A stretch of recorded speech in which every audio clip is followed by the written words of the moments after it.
اور ہم نے اس کو ان کی جتنی میراث ملی ہم نے آڈیو ویڈیو سب یوٹیوب پہ ڈالے ہیں. میں اس لیے کہنا چاہتا ہوں کہ اگر کوئی واقعی اچھا انسان بننا چاہتا ہے اور انسانیت سیکھنا چاہتا ہے تو غلام عسکری کو یوٹیوب پہ سنیں. ترقی سے رفتار بڑھتی ہے، رفتار سے حادثہ اور ایکسیڈنٹ کا خطرہ بڑھتا ہے. اس حادثے اور ایکسیڈنٹ سے روکنے کا طریقہ ہے کہ ہر مشین بنانے والا جتنا مضبوط بڑا انجن بناتا ہے رفتار کے لیے اتنا ہی مضبوط بریک لگاتا ہے. ترقی کے ساتھ رفتار، رفتار سے حادثہ، حادثہ روکنے کے لیے بریک. ٹھیک ہے.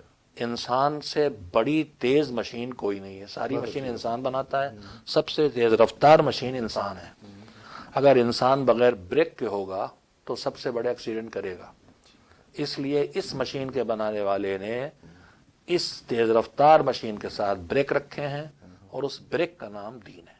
بہت اچھی بات چیت. دین ہے رفتار. البتہ دین اس چیز کا نام ہے جو ایکسیلریٹ بھی کرتا ہے اور بریک بھی لگاتا ہے اور گیئر بھی چینج کرتا ہے. بہت اچھی بات. تینوں چیزیں ایک ساتھ کرتا ہے. تو کنٹرول کرنے کے لیے اپنی بے قابو ہوتی ہوئی طاقتوں کو دین کی ضرورت. اس کے مطلب دین کے معنی یہ ہے کہ جو عام فہم لوگوں تک پہنچ جائے کہ دین پارٹ آف لائف نہیں ہے، دین way of life. Way of life, زندگی گزارنے کا مسلسل طریقہ جو ہے اور اصول اور حدود کے اندر زندگی گزاری جائے. ٹھیک ہے. کہاں پر تیزی لائیں، کہاں پر کہاں اسپیڈ بڑھائیں، کہاں سلو ہوں، کہاں رکیں. تو دین کہاں ایکسیڈنٹ ہے.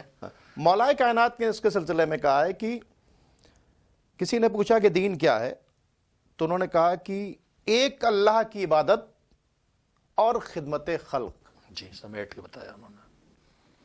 اور میں عبادت کے لفظ سے پھر وضاحت کر دوں میں چاہوں گا کہ اس کہ پہ تھوڑی سی روشنی عبادت کا ڈالیں. لفظ سنتے ہی ہماری سمجھ میں پوجا پاٹ، نماز، قرآن، روزہ آتا ہے.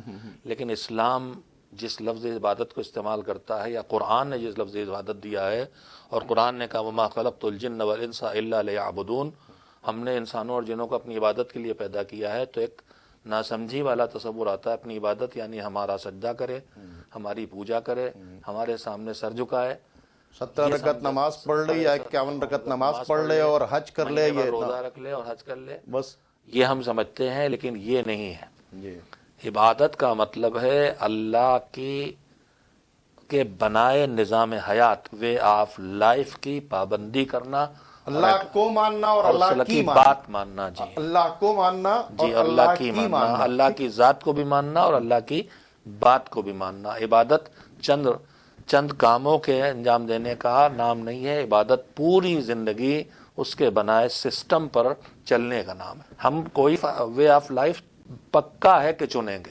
اس کے بغیر ہم زندگی انسان کو اکیلے پیدا جانور کی طرح بنایا بھی نہیں. اور جانور بھی اپنے لیے وے آف لائف طے کرتا ہے.